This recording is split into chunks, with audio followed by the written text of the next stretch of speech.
Matthew 9. Jesus stepped into a boat, crossed over, and came to his own town. Some men brought to him a paralyzed man lying on a mat. When Jesus saw their faith, he said to the man, "Take heart, son. Your sins are forgiven." At this, some of the teachers of the law said to themselves, "This fellow is blaspheming." Knowing their thoughts, Jesus said, "Why do you entertain evil thoughts in your hearts? Which is easier, to say, 'Your sins are forgiven,' or to say, 'Get up and walk'? But I want you to know that the Son of Man has authority on earth to forgive sins." So he said to the paralyzed man, "Get up, take your mat, and go home." Then the man got up and went home. When the crowd saw this, they were filled with awe, and they praised God who had given such authority to man. As Jesus went on from there, he saw a man named Matthew sitting at the tax collector's booth. "Follow me," he told him. And Matthew got up and followed him. While Jesus was having dinner at Matthew's house, many tax collectors and sinners came and ate with him and his disciples. When the Pharisees saw this, they asked his disciples, "Why does your teacher eat with tax collectors and sinners?" On hearing this, Jesus said, "It is not the healthy who need a doctor, but the sick. But go and learn what this means. I desire mercy, not sacrifice. For I have not come to call the righteous, but sinners." Then John's disciples came and asked him, "How is it that we and the Pharisees fast often, but your disciples do not fast?" Jesus answered, "How can the guests of the bridegroom mourn while he is with them? The time will come when the bridegroom will be taken from them, then they will fast.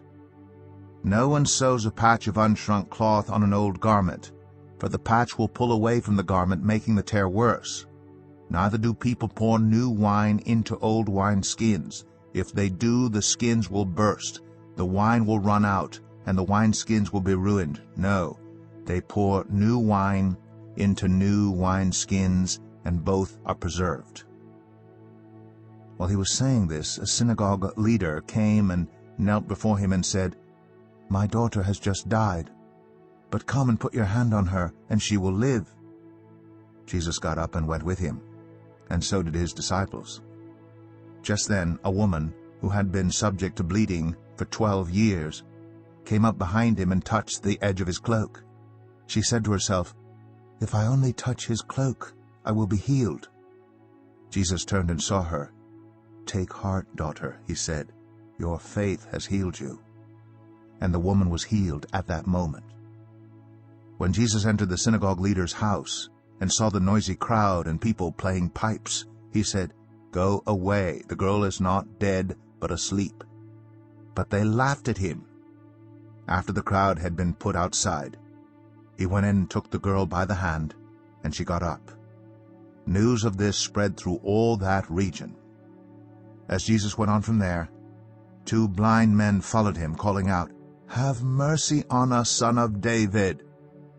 When he had gone indoors, the blind men came to him, and he asked them, "Do you believe that I am able to do this?" "Yes, Lord," they replied. Then he touched their eyes and said, "According to your faith, let it be done to you." And their sight was restored. Jesus warned them sternly, "See that no one knows about this." But they went out and spread the news about him all over that region. While they were going out, a man who was demon-possessed and could not talk was brought to Jesus. And when the demon was driven out, the man who had been mute spoke. The crowd was amazed and said, "Nothing like this has ever been seen in Israel." But the Pharisees said, "It is by the prince of demons that he drives out demons." Jesus went through all the towns and villages, teaching in their synagogues, proclaiming the good news of the kingdom, and healing every disease and sickness.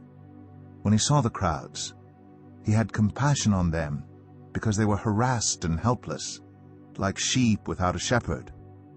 Then he said to his disciples, "The harvest is plentiful, but the workers are few.